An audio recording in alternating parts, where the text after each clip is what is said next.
Ito po yung kailangan palitan mo.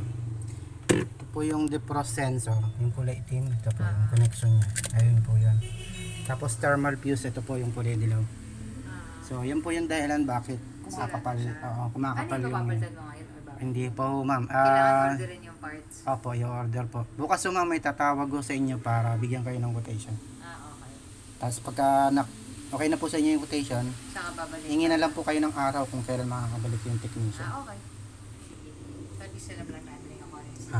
Pagka natanggal ho itong makapal na yelo, magagamit nyo naman ho siya ng maayos mga ilang araw. Siguro pag mga after 3 days, makapal na po ulit yung yelo.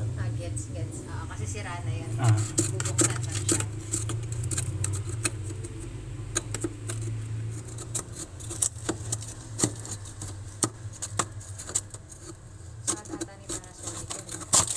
Sakit po yan ma'am ng lahat ng no-pros.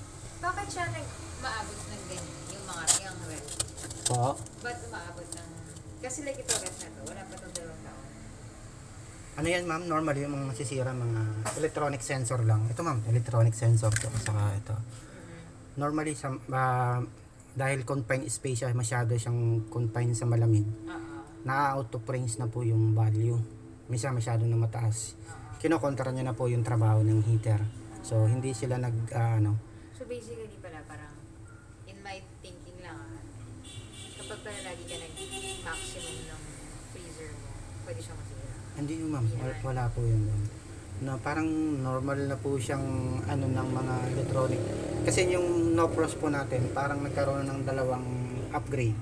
Yung unang upgrade, yung mga mechanical timer lang po tayo. Pero no-pros din siya.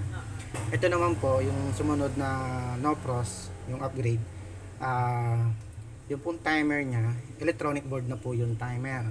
So, hindi po natin siya na-adjust. Unlike dun sa mechanical timer, pwede pong i-adjust ng technician yung kung kailan siya magde-defrost. Ito ho, hindi talaga. Kailangan hintayin dumating yung time ng defrost.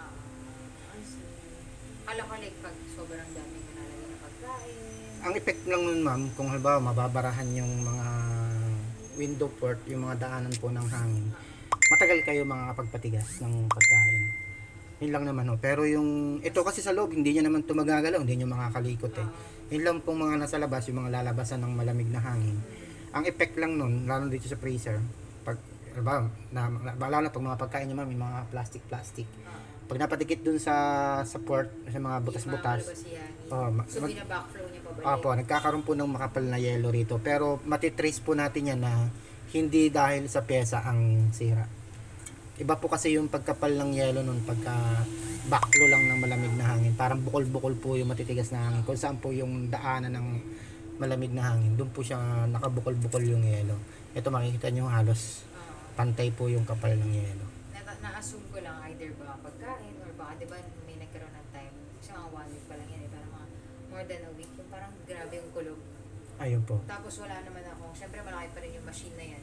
Hindi ko siya nilagyan ng regulator.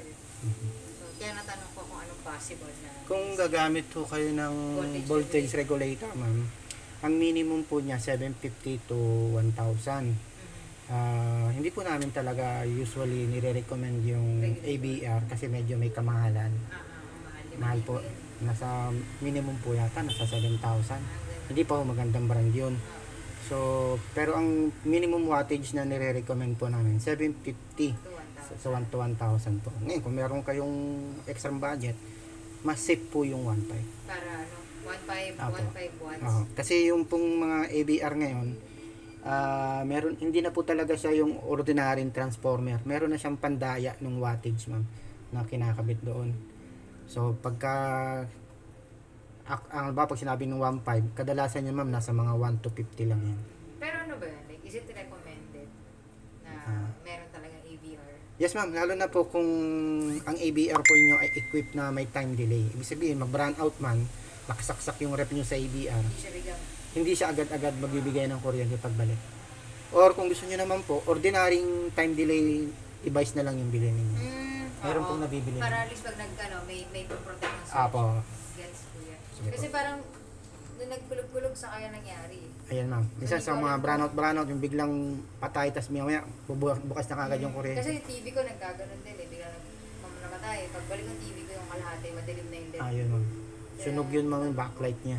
Nasunog. Oo, mga ganun. Yung biglang surge ng kuryente ma'am, hindi kayang i-absorb ng Kaya siya nung nasunog. ano. Oo. Mahal siguro yun ano Oh. pag pinayos. Mahal yun ma'am. Per set po ang palit ng backlight eh. Lahat na po kasi yung papalitan. Pwede rin na ng bago. Left and right.